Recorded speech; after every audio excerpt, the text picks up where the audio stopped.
বন্ধুরা, তো আমরা এখন আছি টিউলিন হেরিটেজ বাংলোতে। তো আমরা বাংলোর সমস্ত রুমের ভিডিও অলরেডি আমি ইউটিউবে দিয়েছি, তোমরা আমার ইউটিউব চ্যানেল খুললেই পেয়ে যাবে। তো আমার সামনে বসে আছেন সৈকতবাবু, গুড ইভিনিং, নমস্কার। তো সৈকতবাবু, ফার্স্ট একটু হিস্ট্রিটা বলুন এই টিউলিন হেরিটেজ বাংলোর। তো আমাদের যে ভিউয়ার্সরা তারা জানতে চায় হিস্ট্রি কি, পুরো একটু যদি হিস্ট্রিটা বলেন তাহলে খুব ভালো হয়। তো এই হিস্ট্রিটা শুরু হচ্ছে 1920 সালে। আমার ঠাকুরদা, উনি হচ্ছেন আমার ঠাকুরদা, আচ্ছা, শ্রী মহিমচন্দ্র দে সরকার। আচ্ছা, উনি রাঁচি বেড়াতে আসেন ঘোরার জন্য এবং কিছু প্রপার্টি কেনার জন্য। তো উনি ওখানে একটা প্রপার্টি কিনতে গিয়ে ওনার পছন্দ হয়নি তেমন একটা। উনি যখন ফিরে আসছেন সেই সময় এই তুলিন জায়গাটা খুব সুন্দর ছিল আগে। আচ্ছা, আগেকার দিনে যেরকম মনোরম পরিবেশ ছিল, পাহাড়, গাছপালা, সুন্দর এনভায়রনমেন্ট, আরো পলিউশন ফ্রি, গাড়ি ঘোড়া অত ছিল না। উনি যখন ফিরে আসেন এই জায়গাটা খুব পছন্দ হয়ে যায়। আচ্ছা, এবং সেই দিন রাতে খুব বৃষ্টি হয় যখন ফিরে আসছে। আচ্ছা, তো উনি এইখানে তখন ওই বেঙ্গল নাগপুর রেলওয়েজের ছিল বিএনআরে। তো ওই সময় এই আমাদেরই এই প্রপার্টির মধ্যে দেখবেন আসার আগে দুটো ভাঙা বাড়ি, তো ওই বাড়িতেই আগে গেস্ট হাউস ছিল। আচ্ছা, তো ওখানে রাত্রিরে স্টে করেন। জায়গাটা তখন পুরো মাঠ ছিল, এই বাড়ি গাছপালা কিছু ছিল না। আচ্ছা, এই পাহাড়গুলো দেখা যেত, এই চপর পাহাড়, এই এদিকে বাঞ্ছা পাহাড়, এগুলো দেখা যেত। এগুলো সব অফবিট ডেস্টিনেশনে ছোট ছোট পাহাড়। আর এটা তুলিনেরই পাহাড় মানে দেখতে গেলে।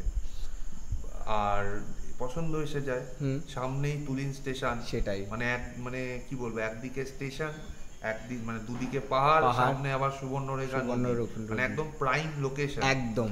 তারপরে তার থেকে বড় কথা হচ্ছে এই জায়গাটা হচ্ছে স্ট্র্যাটেজিক লোকেশন। যদি আপনি রাজরপ্পা, জোনা, সীতা, হুড্রু, দশম, পাত্রাতু অব্দি যেতে পারবেন, যায় গেস্টরা এখানে এসে।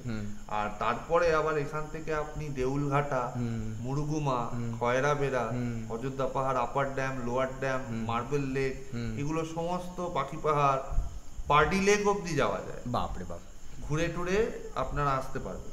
তো উনি সেই সময় দেখেছেন, তখন তো এত কিছু হয়নি, টুকটাক ছিল। হ্যাঁ। তো উনি নিয়ে ফেলেন কিছু কিছু জমি করে, নিয়ে তারপরে প্রায় মোটামুটি অনেক দিন ধরে এই বাংলোটা 80 বিঘে জমি অবধি ঘিরে এই বাংলোটা করা হয়।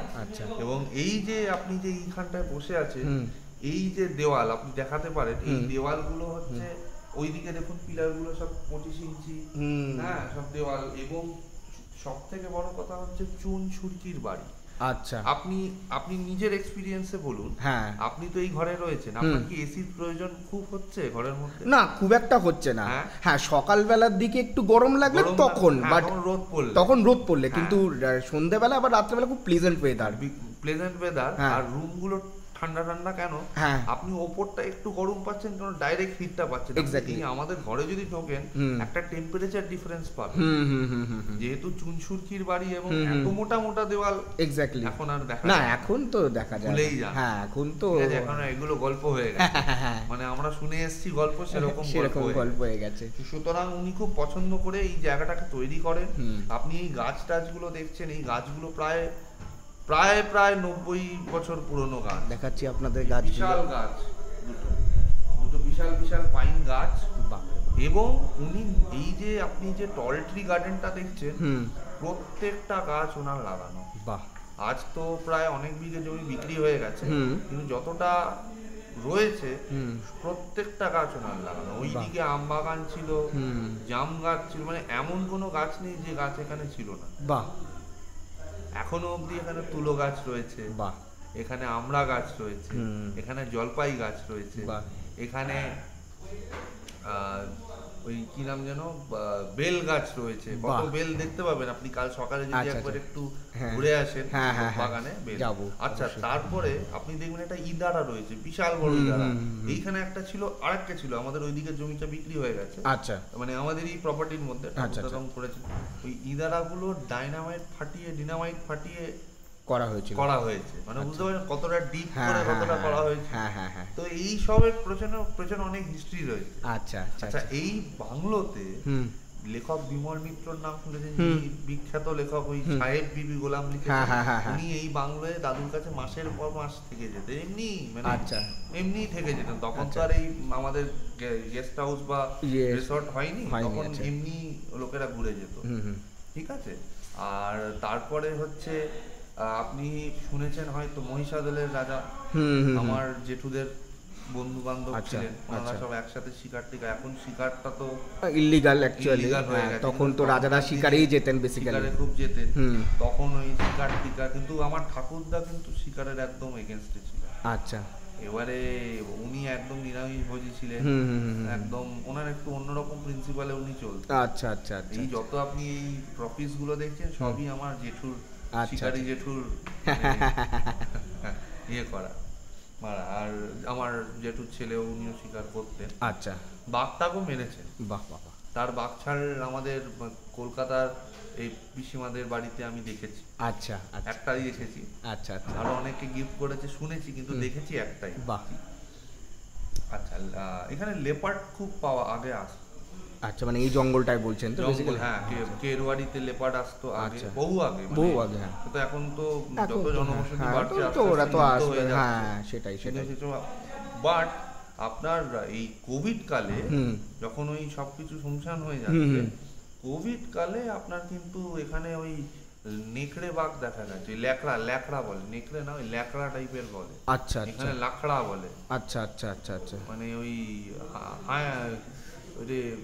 কি বলে যেন, হ্যাঁ ল্যাকড়াই বলে এখানকার ভাষায়। এখানকার মানে পুরুলিয়া ভাষায় নেকড়ে বলি। আচ্ছা, ওরা ল্যাকড়া বলে। আচ্ছা আচ্ছা আচ্ছা। ওটা ওখানে আমাদের এখানে একজন আছেন, বহু পুরনো লোক, সে আমাকেও জন্ম হতে দেখেছে। আচ্ছা আচ্ছা আচ্ছা। ভগীরথদার সাথে আলাপ আমি করাবো, ওই আপনাদের যে সার্ভিসে আসছে মাঝে মাঝে। আচ্ছা আচ্ছা। আমাদের জন্ম হতে দেখেছে। বাপরে বাপ। তো তখন মানে যখন ওই 2020 সালে বলছেন, বেসিক্যালি যখন ওই কোভিডের টাইমটাতে? হ্যাঁ, ওই সময় দেখা গেছে, এবং ইউটিউবেও আছে ওটা। আচ্ছা আচ্ছা। আপনি যদি তুলিন বা বানসা বলে যে পাহাড়টা আছে দেখছেন না, বানসার ওখানে দেখা গেছে হায়না। আচ্ছা আচ্ছা আচ্ছা আচ্ছা। হায়না না, ল্যাকড়া। আচ্ছা আচ্ছা আচ্ছা। তো আচ্ছা, আরেকটা কথা যেটা হচ্ছে যে আপনাদের এখানে দুর্গাপুজো কি হয়? দুর্গাপুজো তুলিনে অনেকগুলো হয়, এবং মানে গ্রামের মানে তুলিন গ্রামের পুজোটা খুব ধুমধাম করে হয়। আচ্ছা আচ্ছা আচ্ছা। আমাদের কলকাতা শহরে তো আমরা এক ধরনের পুজো দেখে এসেছি। হ্যাঁ, কিন্তু তুলিন গ্রামে খুব মানে ধুমধাম করে অন্যরকম পুজো। না, আপনাদের এই বাংলো বাড়িতে কি হয় পুজো? না, এখানে কখনো পুজো। আচ্ছা আচ্ছা। কিন্তু আমাদের কলকাতার বাড়িতে আমাদের কালী পুজো হতো। আচ্ছা আচ্ছা আচ্ছা আচ্ছা আচ্ছা আচ্ছা। আর আচ্ছা, আরেকটা কথা জিজ্ঞেস করছি, ধরুন কেউ যদি আর মানে আসতে চায়, তো আসার ওয়ে কি কি আছে যদি একটু কাইন্ডলি বলে দেন। হ্যাঁ, বা যদি কেউ গাড়ি করে আসতে চায়, গাড়ির 3-4টে রুট রয়েছে। একটা হচ্ছে আপনার কলকাতা থেকে আপনার দুর্গাপুর এক্সপ্রেসওয়ে হয়ে নিয়ামতপুরের মোড় থেকে বাঁদিক নিয়ে রঘুনাথপুর ছাড়রা মোড় আসবে, পুরুলিয়াটাকে বাইপাস করে ছাড়রা দিয়ে ঝালদা টাউন হয়ে তুলিন। আচ্ছা, আরেকটা রুট হচ্ছে বাঁকুড়া হয়ে, দুর্গাপুর হয়ে বাঁকুড়া হয়ে ঢলডাঙ্গার মোড় থেকে লেফট নিয়ে পুরুলিয়া হয়ে ঝালদা হয়ে তুলিন। আচ্ছা, থার্ড রুট হচ্ছে যেটা খুব ভালো রাস্তা, কিন্তু একটু ডিস্টেন্সটা বেশি, কিন্তু টাইমটা শর্ট লাগে, যেহেতু ভালো রাস্তা। তো ওটা হচ্ছে বম্বে রোড দিয়ে আপনার জামশেদপুর হয়ে যদি আসতে পারেন। আচ্ছা আচ্ছা। জামশেদপুর রাঙামাটি দিয়ে ডান দিক মেরে সিলি হয়ে মুড়ি হয়ে তুলিন যদি আসতে পারে। এটার রুটটা হচ্ছে আপনার কলকাতা থেকে স্টার্ট করলেন কোলাঘাট, তারপরে ওদিক থেকে খড়গপুর, জামশেদপুর, দলমা রেঞ্জটা ক্রস করে তারপরে আপনার চান্ডিলটাও পড়বে। চান্ডিল দিয়ে ঢুকে যাবেন না, পুরুলিয়ার আবার রাস্তাটা পড়বে, ওগুলো খারাপ আছে। ওই দিক দিয়ে রাঙামাটি হয়ে আপনার সিলি হয়ে মুড়ি হয়ে তুলিন দিয়ে যদি আসতে পারে, ও রাস্তাটা ভালো রাস্তা, আমরা এসছি, আমরা ওটা দিয়ে যাতায়াত করি। আচ্ছা, ডিস্টেন্সটা বেশি, টাইমটা কম লাগে। আচ্ছা, ট্রেনে করে কেউ যদি আসে, তাহলে ট্রেনে করে যদি কেউ আসতে চায়, তাদের জন্য হচ্ছে বেস্ট ট্রেন হচ্ছে শতাব্দী। আমাদের চেক ইন টাইমটা ওই হিসেবে করা রয়েছে। আচ্ছা আচ্ছা। 6:05 ছাড়ে হাওড়া থেকে, এখানে একদম 12টার মধ্যে পৌঁছে দেয়, 11:45 এর মধ্যে পৌঁছে দেয়। সরি, 11:45 এর মধ্যে পৌঁছে দেয়।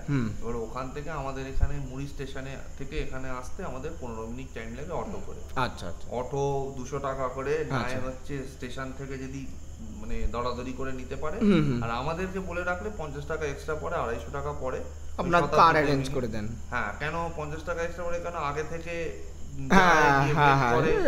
পরে তার আমাদের তো বলা থাকে, হ্যাঁ সেটাই সে তো ঠিক আছে, এখান থেকে যায় 250 টাকা চার্জ করে, ভেরি নমিনাল, এখান থেকে নিয়ে চলে আসে, একদম সেফলি নিয়ে চলে আসে। এখানে বহু মহিলারা একাও এসছে ঘুরতে, আচ্ছা, বন্ধু বান্ধবরাও এসছে মহিলারা, আচ্ছা আপনার বয়স্ক মহিলারা এসছে, তো কোনো প্রবলেম নেই, আমাদের লোক গেলে বরঞ্চ ওনারা বেশি সেফ ফিল করে। একদম।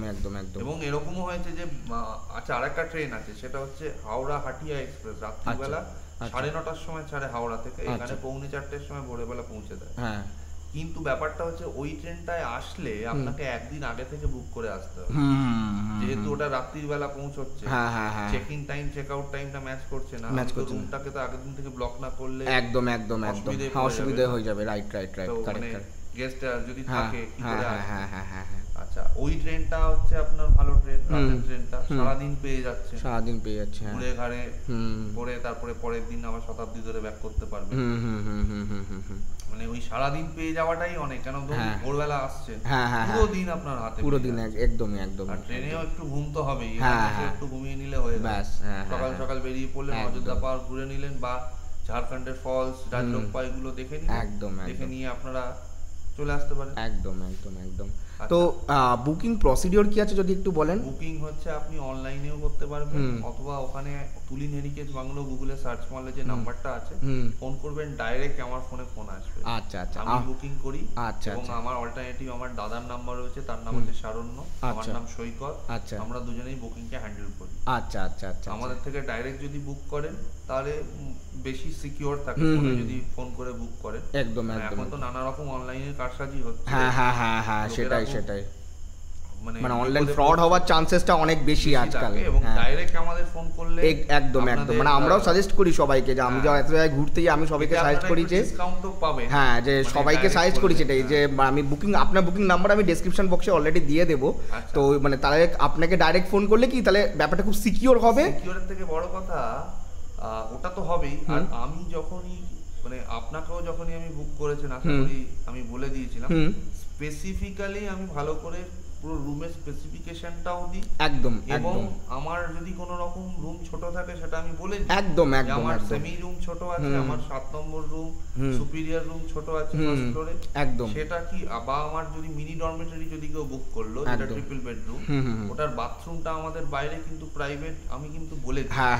সেটা কিন্তু অনলাইনে চট করে আপনারা না, অনলাইনে তো এত তো স্পেসিফিকেশন দেওয়া যায় না, অপশনও নেই, ছবি দেখা, ওটাই। তারা তো দেখুন নানা রকম তো ব্যাপার রয়েছে, আর কি বলবো, ক্যামেরায় এসে বলা যায় না, সে তো আমি বুঝতে পেরেছি।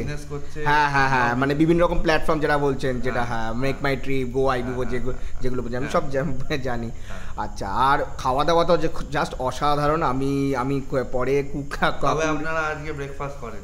হ্যাঁ, কিন্তু আমি কুক কাকুর মানে ভিডিও আমি নেবো, ইন্টারভিউ নেবো, আমি একটু তো জাস্ট আমি মানে অসাধারণ খাওয়া দাওয়া নিয়ে কোনো, আমার খুব ভালো লেগেছে, খাওয়া দাওয়া নিয়ে কোনো কথা হবে না। মানে যে যাই মানে আমি বিকালবেলা একটা চাও খেয়েছিলাম, মানে সেটাও মানে মনের মতো চা, মানে আমার গলাটা একটু ব্যথা হয়েছিল, ঠান্ডার জন্য গলা ব্যথা করছে, সেটা আমি আদা দিয়ে চা চেয়েছিলাম, মানে জাস্ট অসাধারণ, মানে চাটাকে মনে হয় যেন চায়ের মতো চা খেলাম, মানে এতটাই ভালো ওনার হাতের রান্না। তো আমি ওনার সাথে কাইন্ড নামটা একটু বলবেন, যে কুক, যে শেফ রবিন মুখার্জি। আচ্ছা। হ্যাঁ, তো আগে কলকাতায় ছিলেন। আচ্ছা। তারপরে ওখান থেকে আমরা এখানে পুরো হাইজ্যাক করে নিয়ে চলে এসেছে, কিন্তু ওনার বাড়ি আবার এখানেই, এই 2-3 কিলোমিটার পাশেই। আচ্ছা, মানে পুরুলিয়াতেই, মানে তুলিনেই ওনার বাড়ি? তুলিন থেকে 3-4 কিলোমিটার গেলেই খাটজুরি বলে একটা গ্রাম আছে, আচ্ছা। উনি আগে কলকাতায় ছিলেন। আচ্ছা। তাই এখানে খবর পেয়েছেন যে এখানে হয়েছে, ব্যাস আপনারা হাইজ্যাক করে নিয়ে এসেছেন। তো এই হলো সমস্ত ডিটেলস। ও বাকি ডিটেলস আমি ফেসবুক মানে আমার ইউটিউব চ্যানেলে সব কিছু দিয়ে দেবো। থ্যাংক ইউ সো মাচ সৈকত বাবু, আপনাকে বাবু বলছি কোনো, আমাদের সঙ্গে টাইম দেওয়ার জন্য thank you so much. Thank you once again. ভালো থাকবেন বন্ধুরা, বাই বাই।